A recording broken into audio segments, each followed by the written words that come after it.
The air inside Nexus Prime Station smelled like oil, alien spices, and recycled atmosphere. Captain Zixithara walked through the main corridor, her forearms carrying data pads while her tail swished behind her. The Velthari had been trading in this sector for 3 decades, and she knew every corner of the massive space station. Hundreds of beings moved through the corridors. Tall, blue-skinned Zoranians discussed shipping routes with short, furry Keth merchants. A group of insectoid hive minds clicked and buzzed as they examined electronic components. Near the food courts, crystalline shard beings hummed in harmonic frequencies that made the metal walls vibrate. And there, sitting alone at a small table in the corner cantina, was a human. Zixithara barely glanced at him.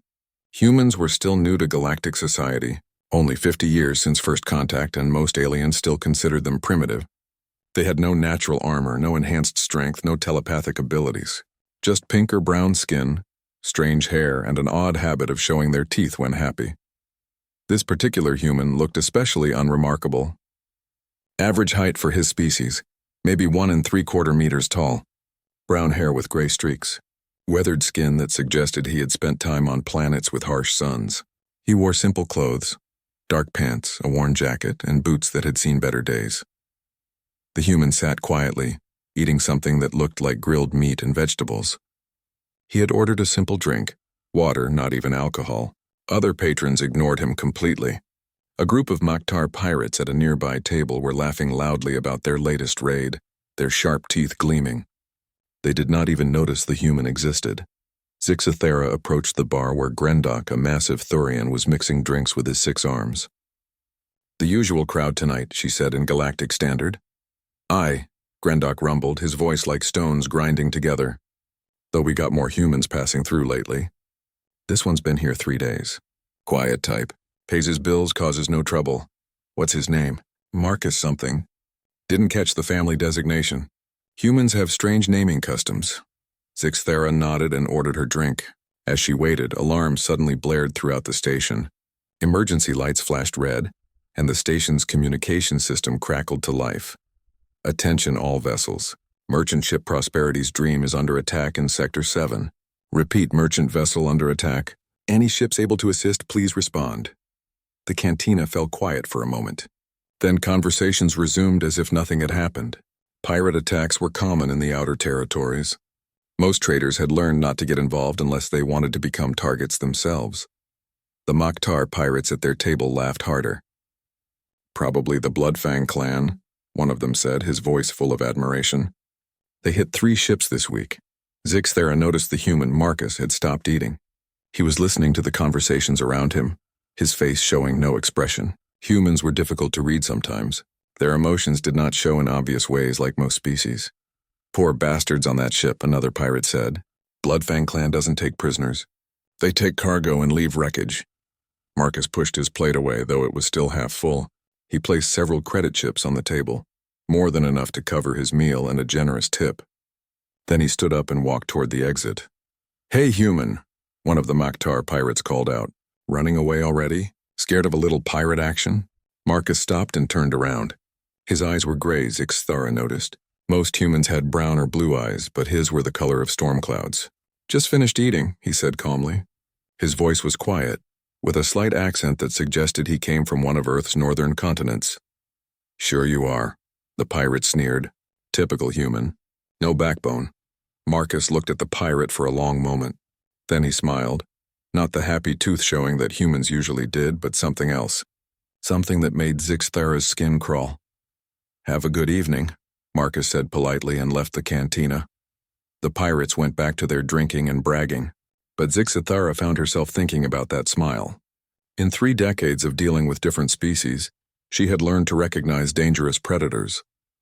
And something about that quiet human had triggered every survival instinct she possessed. She finished her drink quickly and headed to the docking bay. Her ship, the Tradewind, was scheduled to depart in the morning, but she wanted to check on her cargo one more time. The corridors were busier now, filled with beings hurrying to their ships or to watch the news feeds about the pirate attack. As she walked, Zixithara passed the departure board. A small freighter called Stellar Drift was listed as departing for the Outer Rim territories. She wondered if the human Marcus would be on it. Humans seemed to prefer the frontier worlds, places where they could start over or disappear entirely. The docking bay was filled with ships of all sizes. Massive cargo haulers sat next to sleek passenger liners. Small personal craft were tucked between the larger vessels like children hiding among adults. The air hummed with the sound of engines warming up and loading equipment moving cargo. Zix Thara found her ship and ran through her pre-flight checks. Everything was in order. Her cargo was secure, her fuel tanks were full, and her crew was ready. In the morning, they would head to the Kepler system to deliver agricultural equipment to the human colonies there. As she worked, she heard other captains talking about the pirate attack. The merchant ship had been completely destroyed. No survivors. The Bloodfang clan had struck again, and system security forces were too far away to help. Getting worse out there, Captain Kef of the Stellar Drift was saying to another trader. Kef was a Zoranian, with dark blue skin and silver hair that marked him as middle-aged for his species. Pirates are getting bolder. Used to be they would just take cargo and let crews go. Now they destroy everything. Why risk witnesses? The other captain replied. Dead traders can't identify them. Zix Thara shuddered. She had been lucky so far, never encountering pirates during her runs, but she knew that luck would not last forever. The outer territories were becoming more dangerous every year. She finished her checks and headed back to her quarters on the station. As she walked through the corridors, she noticed the human Marcus again. He was standing at a viewport looking out at the stars. The light from a distant sun cast shadows across his face, making him look older than she had first thought. There was something about the way he stood that reminded her of veteran soldiers she had known. Perfectly still but ready to move in any direction at a moment's notice. His hands hung relaxed at his sides, but she noticed scars on his knuckles and forearms. Marcus must have sensed her watching because he turned around. Their eyes met for a moment and he nodded politely. "Good evening, Captain," he said, somehow knowing her rank without being told. "Good evening," she replied. "Safe travels tomorrow. Thank you. You as well." As Zix Thara walked away, she found herself wondering about Marcus again. There was definitely more to this human than appeared on the surface. But then again, most beings carried secrets. In the vast galaxy, everyone was running from something or towards something else. She just hoped she would never find out what Marcus was running from, or what he was capable of when cornered. The Stellar Drift was not much to look at. Captain Kef's freighter had seen better decades, with hull patches that showed 3 different types of metal and engine nacelles that hummed with a slight vibration that suggested worn bearings. But the ship was clean, well-maintained, and Kef had a reputation for getting cargo to its destination safely. Marcus had booked passage to Kepler 442b, a frontier world where humans were trying to establish mining operations. He carried only a small bag and paid in cash credits, which was unusual but not unheard of in the outer territories. Many beings preferred to avoid electronic transactions that could be traced. "Welcome aboard," Kef said as Marcus walked up the loading ramp. The Zoranian captain was tall and lean, with the dark blue skin and silver hair that marked him as experienced in space travel. His crew consisted of his daughter Nira, who handled navigation, and an old Thurian engineer named Gorvek who had worked on ships longer than most beings had been alive. "Thank you for the passage," Marcus replied politely. He had the same quiet manner that Zix Thara had noticed at the station. "I'll try to stay out of your way." "No need for that," Kef said with a friendly smile. "Passengers are always welcome to join us for meals or conversation. Gets lonely out here sometimes." The Stellar Drift departed Nexus Prime on schedule, joining the stream of ships heading toward the Outer Rim territories. The journey to Kepler 442b would take 6 days through hyperspace, with one stop to refuel at an automated station. For the first 3 days, Marcus was exactly what he appeared to be, a quiet passenger who kept to himself, read data pads during meals, and helped with small tasks when asked. He had good reflexes and seemed comfortable in zero gravity during engine maintenance periods. Nira mentioned that he moved like someone who had spent serious time on ships before. "Former merchant marine, maybe," she suggested to her father. "Humans have been expanding their trade routes pretty aggressively." Kef nodded. It made sense. Many humans seemed driven to explore and settle new worlds. Unlike most species who preferred to stay in established territories, on the 4th day, everything changed. The ship's sensors detected another vessel approaching fast from behind. Kef's blood went cold when he saw the ship's configuration, a modified heavy fighter with extra weapons pods and reinforced hull plating. It was flying in an aggressive intercept pattern that could only mean one thing. Pirates, Gorvek growled from the engine room. Maktar design but heavily modified. They're jamming our communications. How many? Kef asked, his hands already moving over the controls to power up their minimal defensive systems. Just one ship, but it's a big one. Probably crew of 12 to 15. The pirate ship pulled alongside and began broadcasting on emergency frequencies. Stellar drift. Shut down your engines and prepare to be boarded. Do not resist and you will not be harmed. Kef looked at his small crew and his passenger. Marcus was standing in the doorway of the bridge, listening calmly to the transmission. The human's face showed no fear, just quiet attention. Captain, Marcus said softly, do you have any maintenance pods? What? Kef was confused by the question. Yes, 2 small EVA pods for external repairs. Why? I need to borrow one. Are you insane? Those pods have no weapons, barely any shielding. You'll be killed instantly. Marcus smiled, the same expression that had made Zixthera uncomfortable back at the station. Trust me. Before Kef could stop him, Marcus was moving toward the pod bay. The Xeranian captain had to make a choice.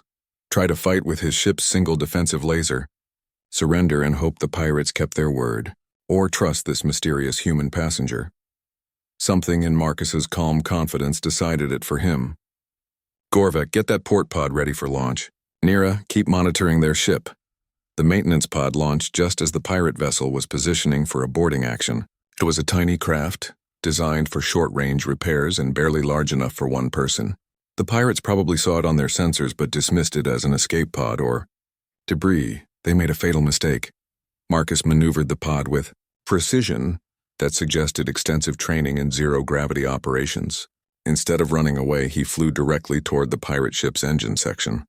Using the pod's repair tools, welding torches, cutting lasers, and magnetic clamps, he began systematically destroying critical systems. By the ancestors, Nira whispered as she watched the scanner readings. He's actually damaging their ship. The pirates realized what was happening and tried to target the tiny pod with their weapons, but Marcus was too close to their hull. Their guns could not angle down far enough to hit him.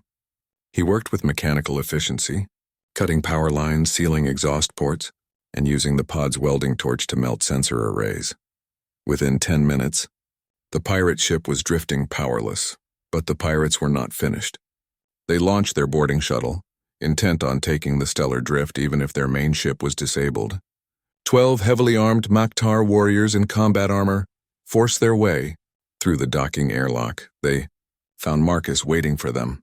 He had returned to the ship, through the pod bay, and positioned himself in the main corridor, between the airlock and the rest of the ship.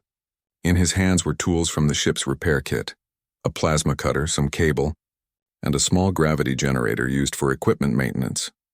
What happened next lasted less than 3 minutes, but Kef would remember it for the rest of his life. Marcus moved like flowing water. The first pirate through the corridor triggered a trap. Cables stretched across the passage at ankle height, connected to the gravity generator. The sudden increase in local gravity sent 3 pirates crashing to the deck with broken bones. The plasma cutter became a weapon, slicing through armor and weapons with surgical precision. Marcus used the ship's own corridors against his attackers, creating choke points where their numbers meant nothing.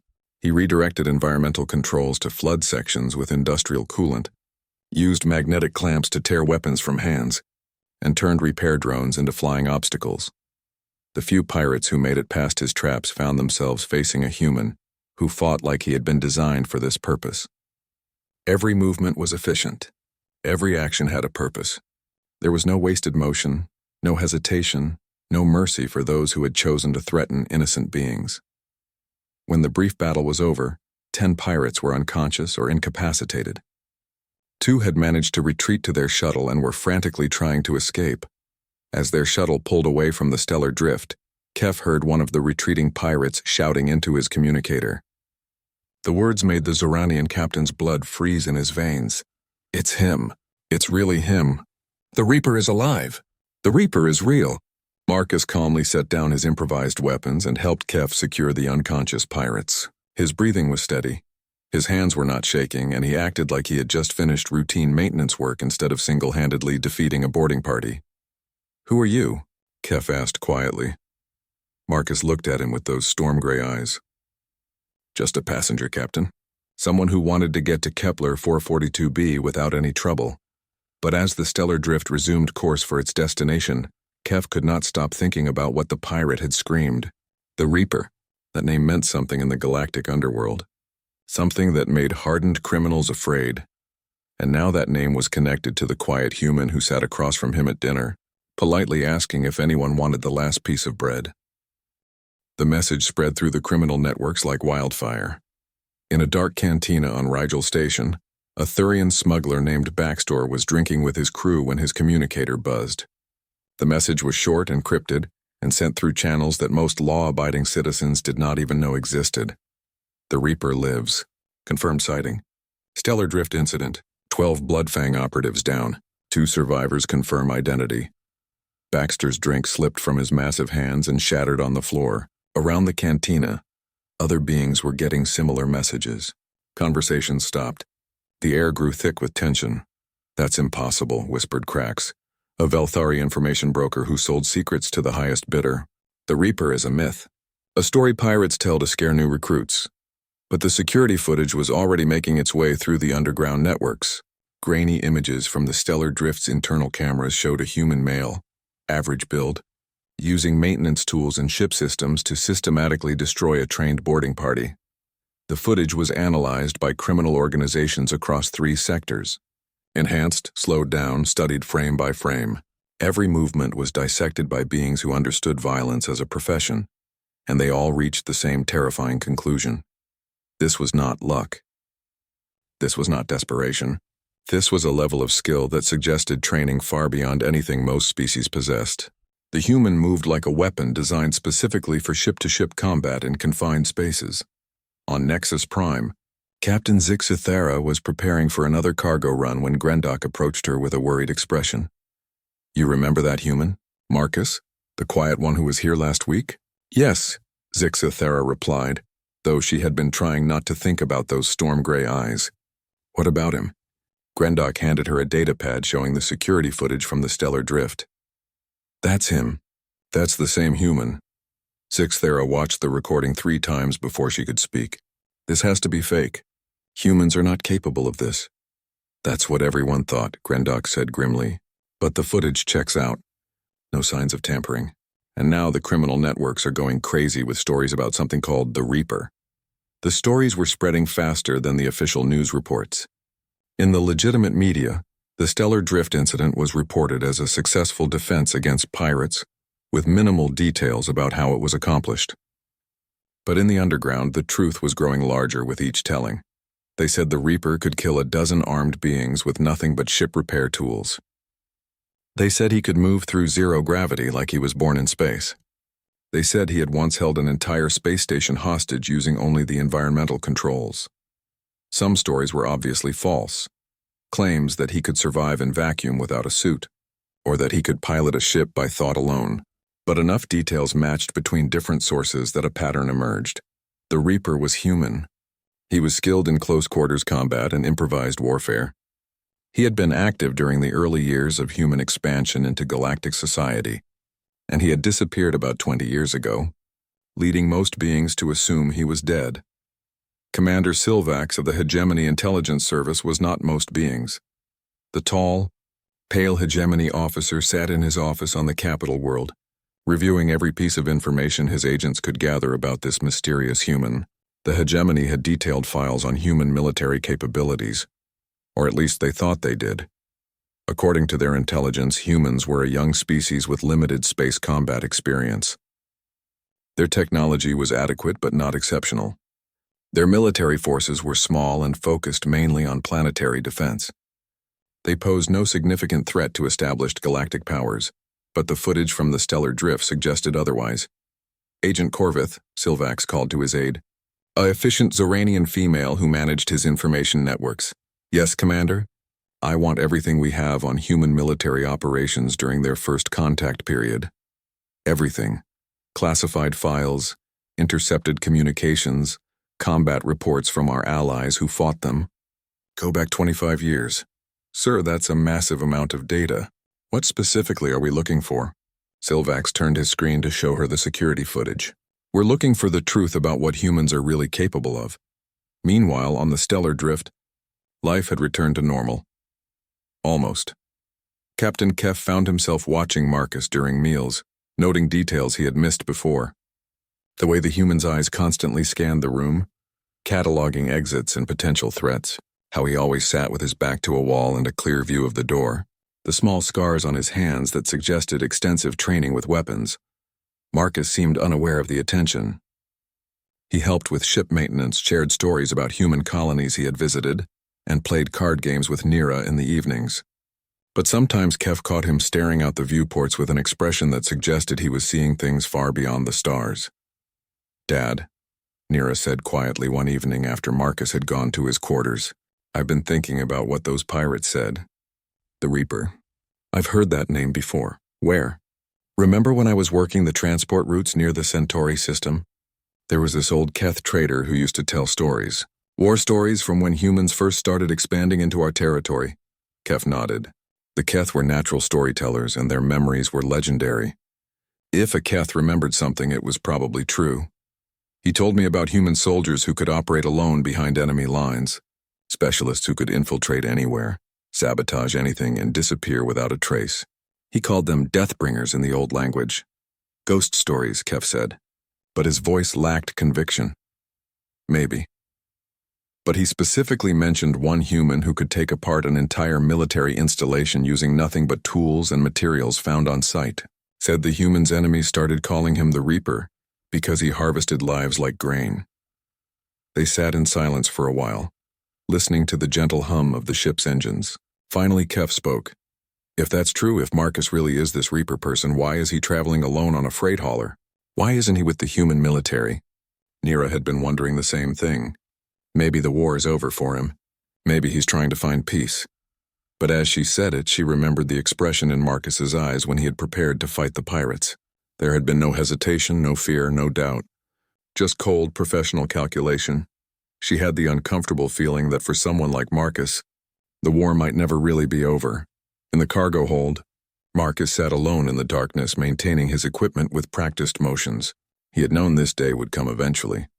20 years of quiet retirement, of trying to blend in and be just another human civilian, had come to an end. The networks were talking. Soon the major powers would start asking questions, and eventually, someone would decide that the Reaper represented either a threat to be eliminated or a weapon to be captured. Marcus finished cleaning his sidearm and tucked it back into his jacket. He had hoped for more time. Hoped that he could disappear completely into the vast galaxy and never have to be that person again. But the universe rarely gave anyone what they hoped for. The Reaper was back, whether he wanted to be or not. Commander Silvax stared at the classified files spread across his desk, his pale hands trembling slightly. 3 weeks of investigation had revealed truths that challenged everything the hegemony believed about humanity. The first shock came from reviewing combat reports from the Terran contact wars. 25 years ago, when humanity had first encountered hostile alien forces, the major galactic powers had expected a quick victory. Humans were new to space, had limited technology, and possessed no obvious physical advantages. The war lasted 4 years and cost the Allied forces nearly 2 million casualties. "Agent Corvith," Silvax called. His aide entered immediately, carrying another stack of data pads. "Tell me about the Kepler 442b incident." Corvith consulted her notes. Hegemony and Maktar forces established a prison camp for human civilians and captured military personnel. The facility was considered impregnable. Underground bunkers, energy shields, a full battalion of guards. And one human infiltrated the facility and freed 800 prisoners. He used nothing but salvaged materials and the facility's own security systems against the guards. No backup, no support, no extraction plan. Silvax felt cold. Casualties? 47 guards killed, 93 wounded. No prisoners harmed. The human disappeared after ensuring the prisoners reached safety. Identification? None positive.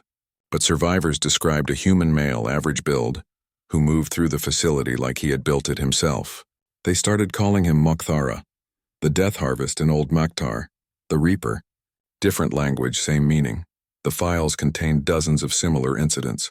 A human saboteur who destroyed 3 hegemony supply depots in a single night, using only mining equipment. A soldier who held a strategic mountain pass against an entire regiment for 6 days, creating traps and obstacles from battlefield wreckage. An assassin who eliminated a war criminal surrounded by bodyguards, then vanished without leaving any evidence of how he had entered or escaped the compound. Each report described the same impossible efficiency. The same ability to turn any environment into a weapon. The same terrifying competence that had made hardened soldiers afraid to sleep at night. "Sir," Corvith said carefully, "there's something else. The Terran Defense Force personnel files." Silvax looked up from a report about a destroyed communications relay. "What about them?" "We managed to access some classified records through back channels. There was a special operations unit called the Environmental Combat Specialists. Their training records are disturbing." She handed him a data pad.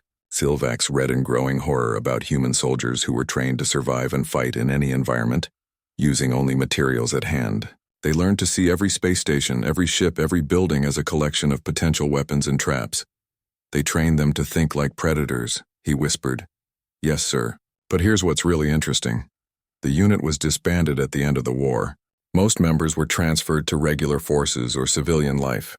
But a few files are sealed with the highest security classifications." "How many?" 12 soldiers. Their records simply end 20 years ago with a notation. "Special assignment, classification level Obsidian." Obsidian classification meant information so sensitive that even thinking about it was considered treason in some systems. Silvax had never seen files with that level of security. "Sir, I think we found our Reaper."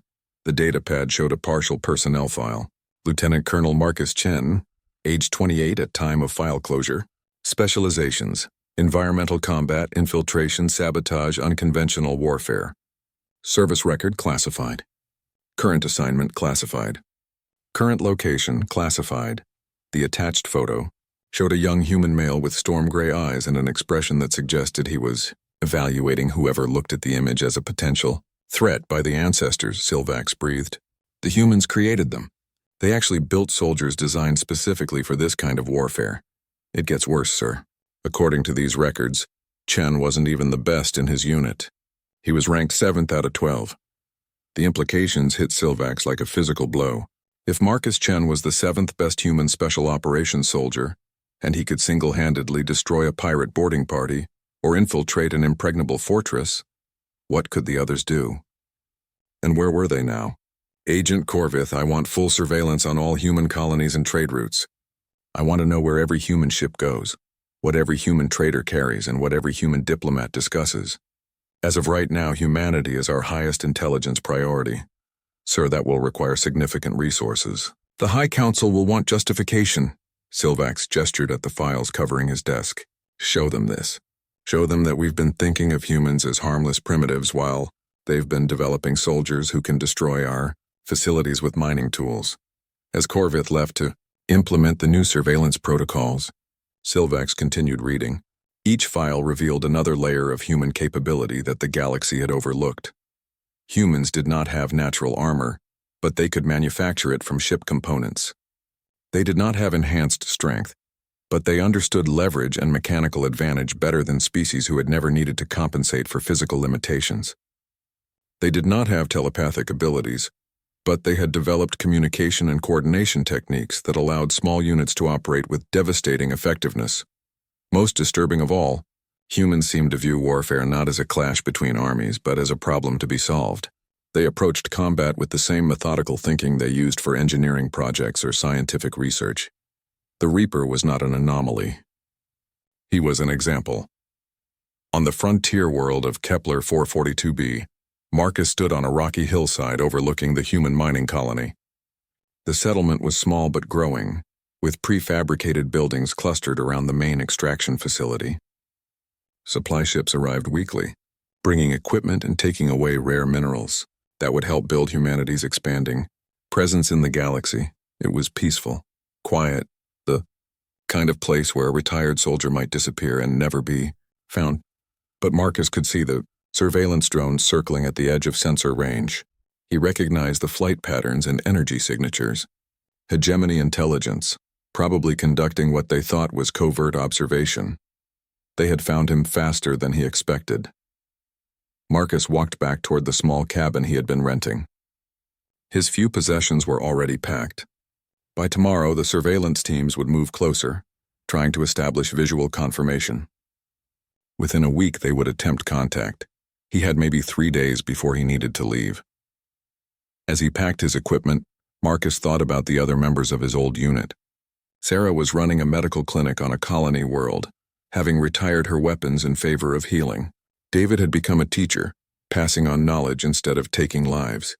Most of them had found ways to build instead of destroy, but the galaxy was not ready to let them rest. Marcus sealed his gear bag and checked his weapons one final time. He had hoped for 20 years of peace. He had gotten 18 months after the stellar drift incident. It would have to be enough. The Reaper was leaving Kepler 442b, but not because he was running away. He was moving to draw the attention away from the colony, away from the innocent humans who were just trying to build new lives among the stars. Because if the major powers wanted to find the Reaper, he would make sure they found exactly what they were looking for, and they would regret it. The asteroid-designated mining station Omega-7 had been abandoned for 3 years. Its mineral deposits were exhausted, its equipment was outdated, and its location in an empty system made it worthless for anything except scrap metal, which made it perfect for Marcus's purposes. He had been leading the hegemony forces on a careful chase for 2 weeks, always staying just ahead of their surveillance, always leaving enough clues to keep them following. Now he sat in the station's abandoned control room, watching their ships approach on long-range sensors. 3 heavy cruisers, 2 assault transports, and a command vessel. Nearly 2,000 hegemony soldiers and marines all coming to capture one human. Marcus allowed himself a small smile. They still did not understand what they were dealing with. The mining station was a maze of tunnels, processing chambers, and equipment bays. Artificial gravity was offline in most sections. Environmental controls were unreliable. The power grid was a patchwork of temporary repairs and emergency modifications. In other words, it was exactly the kind of environment that environmental combat specialists had been trained to use. Marcus spent his final hours of preparation carefully. He rerouted power conduits to create overload traps. He modified mining charges to serve as improvised explosives. He reprogrammed maintenance drones to follow new behavioral patterns. He turned off artificial gravity and strategic sections and redirected atmospheric controls to create localized hazards. The asteroid became a weapon pointed at anyone foolish enough to enter. Admiral Korvac of the Hegemony, First Fleet, stood on the bridge of his flagship, studying the tactical display. The abandoned mining station showed no signs of active defenses, no energy signatures that suggested significant weapons, no indications of reinforcements. "Sir," his tactical officer reported, "we're detecting a single life sign in the station's central control area. Human, definitely. Just one?" "Yes, sir." Our intelligence was correct. "The target is alone." Korvac nodded grimly. His orders were clear. Capture the human known as the Reaper alive if possible, eliminate him if necessary. The High Council wanted to understand how one primitive species had managed to produce soldiers capable of the feats described in the intelligence reports. Deploy the assault teams. I want that station secured within the hour. The first wave consisted of 200 elite hegemony Marines in full combat armor. They entered through multiple airlocks simultaneously, using standard breach and clear tactics that had proven effective against every known hostile force. They lasted exactly 12 minutes. The Marines found themselves fighting not just a human, but the station itself. Doors opened and closed seemingly at random, separating units and creating isolated groups. Gravity fluctuated wildly, sending soldiers tumbling into walls or floating helplessly in corridors. Mining equipment activated without warning, forcing teams to retreat or be crushed by massive mechanical arms. And through it all, Marcus moved like a ghost through sections he had spent weeks learning by heart. He struck from unexpected angles, using maintenance shafts and emergency passages that did not appear on any schematic.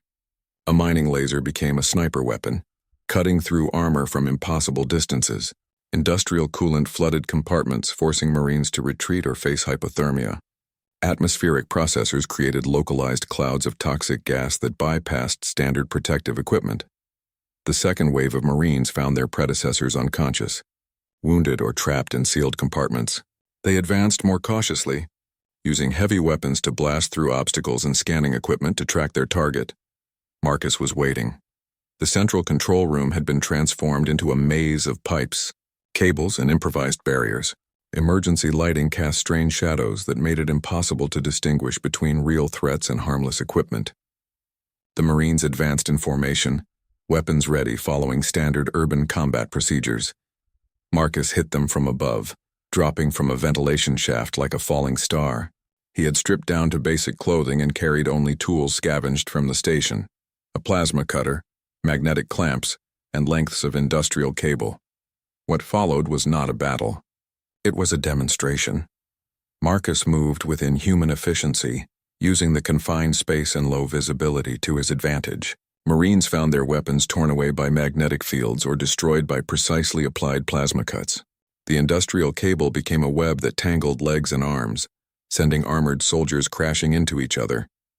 He used their own equipment against them.